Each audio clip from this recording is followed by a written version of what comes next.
नमस्कार। आज हम एक ऐसी कहानी पर बात कर रहे हैं जो वाकई दिल को छू जाती है। मनीषा थापा की कहानी। जी। पटना की एक बहुत ही होनहार युवा थी वो, जिनका फ्लाइट अटेंडेंट बनने का सपना एक बड़े मुकाम तक पहुंचा, लेकिन अंत बहुत दुखद रहा। जी। और इस कहानी को समझने के लिए हमारे पास एक YouTube स्टोरी स्क्रिप्ट के कुछ हिस्से हैं जो मनीषा और उस अहमदाबाद विमान दुर्घटना पर आधारित हैं। हाँ, तो हमारा मकसद बस यही है कि मनीषा के जीवन, उनके सपनों और उस भयानक हादसे के असर को थोड़ा समझ सकें। चलिए शुरू करते हैं। बिल्कुल। सबसे पहले मनीषा थी कौन? 27 साल की थी, पटना की रहने वाली। जी। और पढ़ाई उन्होंने पटना की ही सेंट जेवियर्स कॉलेज से की थी, 2014 से 17 तक, बिजनेस इकोनॉमिक्स में। अच्छा। और परिवार के बारे में कुछ जानकारी है? हाँ, उनके पिता राजेंद्र थापा जी, वो बिहार पुलिस में है।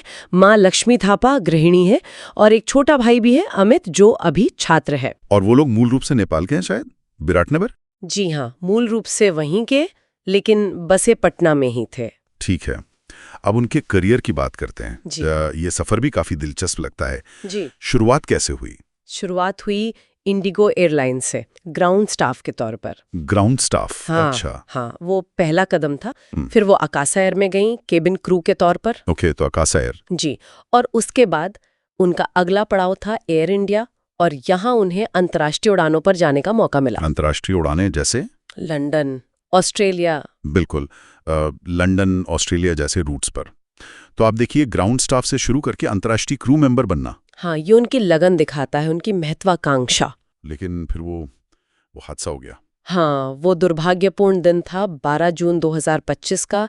एयर इंडिया की फ्लाइट AI-171, ड्रीमलाइनर विमान था शायद। जी, ड्रीमलाइनर, अहमदाबाद के सरदार वल्लभ भाई पटेल एयरपोर्ट से लंदन गैटविक जा रहा था। लेकिन टेक ऑफ के महज 36 सेकंड बाद ही, सिर्फ 36 सेकंड, बस 36 सेकंड। हाँ, इंजन ने पावर खो दी। पायलट की कॉल आई, मेडे मेडे, नो पावर। और फिर विमान पास के एक अस्पताल की बिल्डिंग पे क्रैश हो गया। उफ, कितना भयानक। बहुत ज्यादा।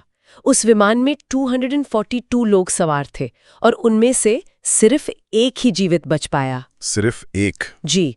मनीषा समेत क्रू के सभी 12 सदस्य और नीचे जमीन पर भी कई लोग इस हादसे में मारे गए।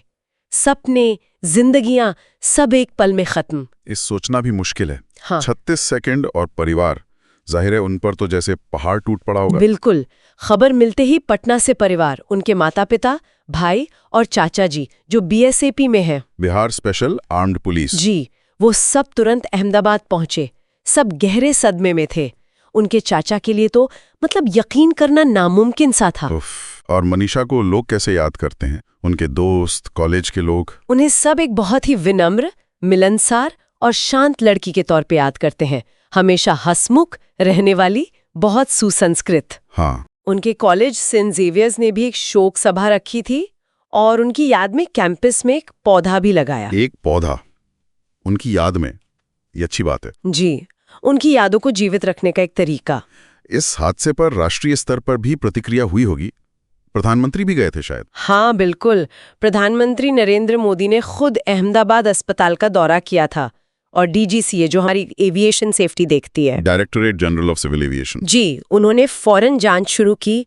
पायलट और डिस्पैचर, सबके रिकॉर्ड्स मांगे गए। गंभीरता समझी जा सकती है। और एयर इंडिया, उनकी तरफ से क्या कदम उठाए गए? एयर इंडिया ने भी प्रतिक्रिया दी। प्रभावित परिवारों के लिए उन्होंने 1 करोड़ रुपए के मुआवजे की घोषणा की, साथ ही मेडिकल सहायता भी। और जो क्रू सदस्य मारे गए, उनके सम्मान में एक AI-171 ट्रस्ट बनाने का भी फैसला किया। सोशल मीडिया पर भी श्रद्धांजलि दी गई। ये जरूरी कदम थे। हाँ, जरूरी थे।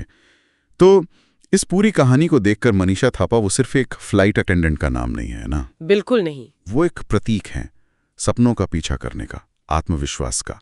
ग्राउंड स्टाफ से शुरुआत करके इंटरनेशनल फ्लाइट तक पहुंचना, ये अपने आप में एक प्रेरणा है।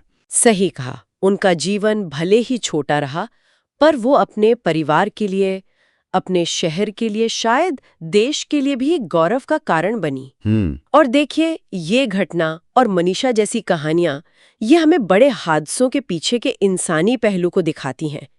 वो आंकड़े नहीं होते, वो जिंदगियां होती हैं। हाँ, बिल्कुल। ये हमें सोचने पे मजबूर करती हैं कि कैसे लोग जोखिमों के बावजूद अपने सपनों के पीछे भागते हैं।